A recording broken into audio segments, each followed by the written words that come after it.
My dear friends, I'm Dr. Shadman Zaman. I hope all of you are doing well. Today I want to speak about Putin's announcement about partial mobilization of the Russian population.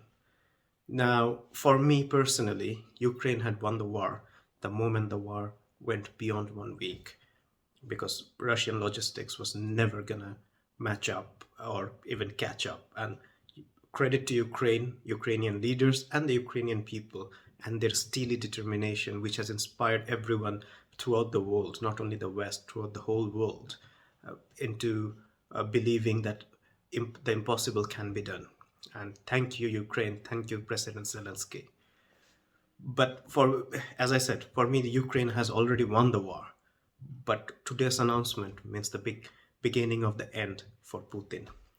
Because if you look at the Russian historical pattern, Russian history has for the last 120 years, every time, like they have, I think they have announced full mobilization or partial mobilization or semi-mobilization for at least 5 to 6 times, and every time they have done it for an aggressive purpose and to be an aggressor in a foreign country.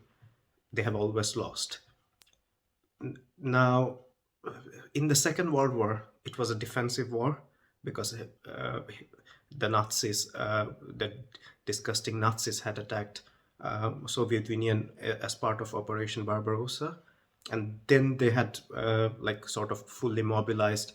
And in the Russian psyche, they're happy to tolerate tolerate the all the sufferings and happy to go through all the sacrifices to protect their own motherland, which is what Putin is trying to sell here.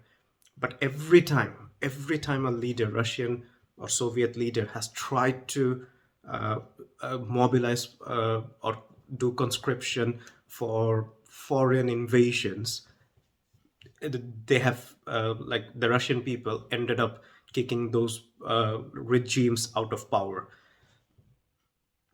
The the last Tsar Nicholas, tried twice during 1904 against Japan, lost the war, and that was the start.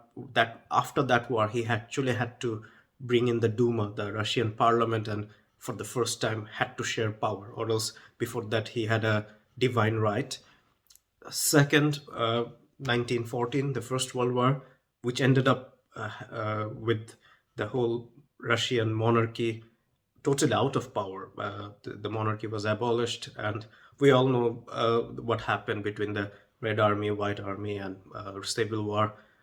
That's a topic for another day. Then there was the Soviet-Afghan War, and that led to the destruction of the Soviet Union because they were there for 8 years, and it's different when you're an aggressor. You have to have certain ratios. I think it's 8:1 as an aggressor, and you have to be able to be withstand certain economic and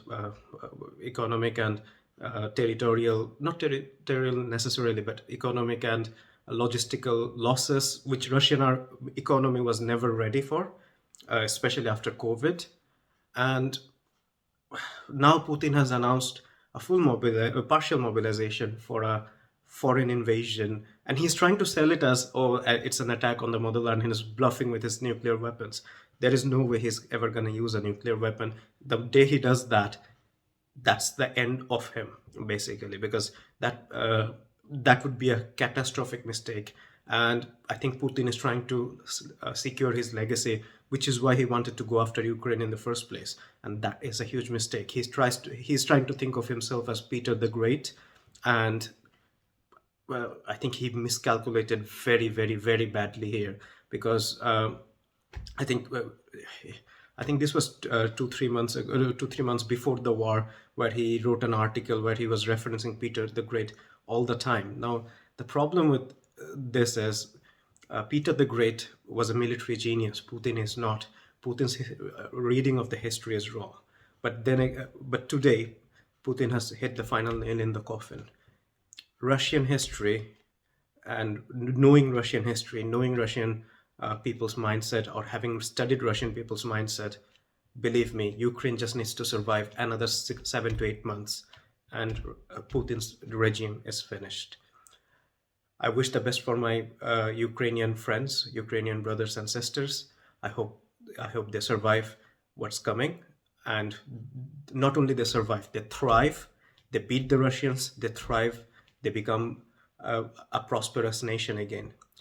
We are very proud of you, our Ukrainian friends, our Ukrainian brothers and sisters. Slava Ukraini, and carry on the good job. Bye bye. Thank you.